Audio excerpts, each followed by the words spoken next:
Hello and welcome to tutorial number 7 in this series for Microsoft Excel beginners. We're going to continue the formatting on this particular spreadsheet, and the next thing we're going to look at is text color. So if I come over again to my font color, click on the little drop down arrow there, again put the mouse pointer in the blue bar to highlight it, and I can drag that palette across onto the screen there, and I can experiment with different font colors. Now, for example, I might say that my Fred's Video Classics, I would rather have that as a red, and so I could just click red there. I might want to have my titles not black, but say a dark blue, so I could click that there, and so on and so forth. Or I might want all these values here to be a different colour, say a green colour for some reason, you never know. There we go. And you can see it applies the colours like so, fairly straightforward. However, I don't want that to be the case, so I'm going to undo those choices. So undo the green, undo the blue, and I'll also undo the Fred's Video Classics colour there, so they're back to black.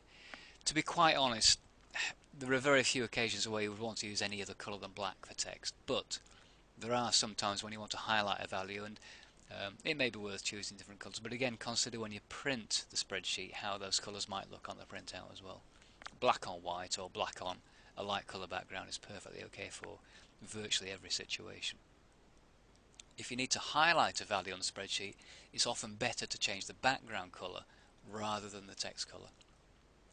Okay, there's one more thing I'm going to do on the spreadsheet, which is to actually apply borders to my cells, so I've got a stronger border on the sheet. One thing you notice when you apply background cell values is that the little lines on the cells disappear, and that's because Excel automatically colours in the cell border with the colour of the cell background colour. Now if I actually go to my print preview and just show you exactly how that might look, print preview button's up there, click that, and you'll see at the moment my spreadsheet is looking like this. Now if I printed that out, it might look okay, but I might be thinking, well, I'd rather have the cell borders so it's easy to follow across on the rows, which is fair enough. Two ways I can do that. One way is to go to the Setup menu, go to the Sheet tab. There's a number of different tabs in your page set up for printing, but this time we're just going to the Sheet tab and choose Grid Lines. Click OK. Now that does put the grid lines back on, but I'm still not happy with that because it's not really showing the division between the column headings for me, so that's no good. So I'll go back to Setup, take away the grid lines, click OK, and that goes back to the grid-free view on Print Preview. I'll close the Print Preview, and I'll just show you what I'm going to actually do on the spreadsheet. If I come across to the drop-down menu with my borders on, again I can highlight the little blue bar at the top there, drag the border palette onto the screen, so I can leave that open and play about with it if I want to and try different things.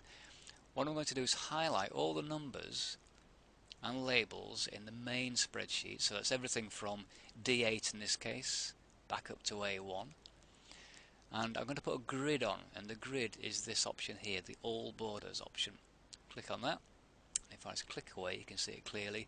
It's put on the grid lines.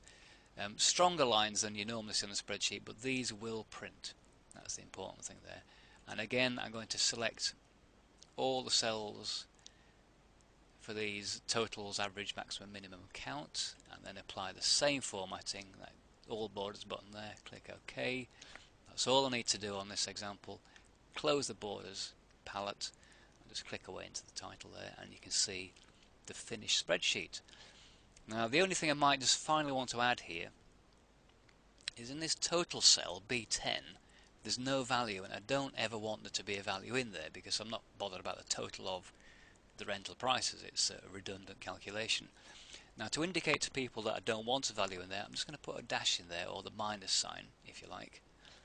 If I just enter that by clicking the green tick, I'm also going to center that. Now what that does, it will indicate to people that I haven't accidentally left it blank, I've deliberately left it blank, so the dash indicates that there should not be a value in there. I could also do the same thing for these two count values because really they're redundant because they're counting the same thing, so if I wanted to I could just delete those two count values, and put the same thing into here, put a dash into each of these cells, and that would indicate to anybody viewing the spreadsheet that these two are redundant cells and they haven't been left blank by accident. Okay, now I'll just go again and show you the print preview, and you'll see the difference. There we go. So now the print preview has clearly got the cell borders on every cell. It's got a nice blank between the main spreadsheet and my total summary box with all the different functions on, and that's exactly as I want it. So that is finished, and all I need to do now is save that spreadsheet again. Click on the save button there, and that is done. So what we've gone through really is the creation of a fairly simple spreadsheet, looking at entering all the information, creating the calculations, working with some of the functions, working with the paste function box, and applying the formatting to the spreadsheet. To conclude this tutorial, I'm just going to show you one more type of formatting that you might have found useful, and that is conditional formatting. Spreadsheets are useful obviously for doing calculations, but they can also give us information that you might not otherwise get from other methods of presenting information. What I would like to have happen here, for example, is if the number of rentals goes above, let's say, a value of 9, we want it highlighting as the film or the video is doing a good job in returning our investment. If the number of rentals falls below 9, then we maybe need to look at that and maybe do some promotion to get the numbers up, or possibly even replace a title with a more popular one. And we can do that with a thing called conditional formatting. So what I'll do is demonstrate it by selecting the values in the rentals column there. So that's those in column C, C3 to C8. And then go to the format menu and then select conditional formatting. And there we go, we get another dialog box pop up.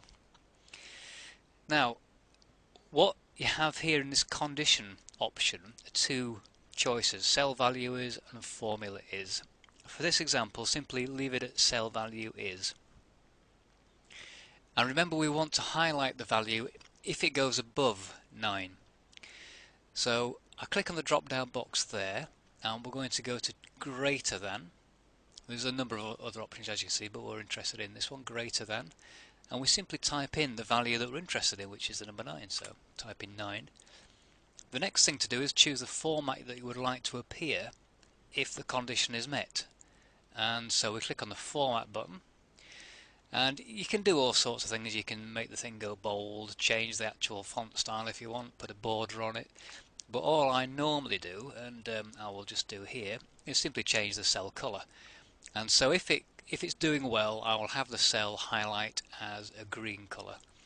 Maybe not that strong, so I'll use one of those lighter greens, that pastel green, which is a bit more easy on the eyes. So I'm happy with that. Click OK. So that's our first condition. Now we also want to highlight films that aren't doing so well, that are below 9. Let's say that 9 rentals is our break-even point, say. So I'll click on the Add button there. We add a condition. Again, cell value is, that's okay, we don't need to change that. And this time, click on the drop-down arrow, and we choose less than. So cell value is less than, and again, the number 9. And we go to format again, click the format button, and this time I want to choose a colour that indicates we should take some action. Well, an obvious one is to have a red perhaps, but I'm just going to choose this sort of orangey colour here, so I'll click on that and click OK. So all I need to do now is click OK, and we can see already that something's happened. So let's click away, you can see that better. And we have 2 movies that have gone above 9 rentals, so they're doing quite well. And we have 3 movies that are below 9 rentals, so we perhaps need to look at those and get them above 9. And we have one that's achieved its break even at 9 rentals. That's just one example of conditional formatting, and we'll look at others in the next tutorial. There's a bit more we can do, make it a bit more interesting and a bit more useful.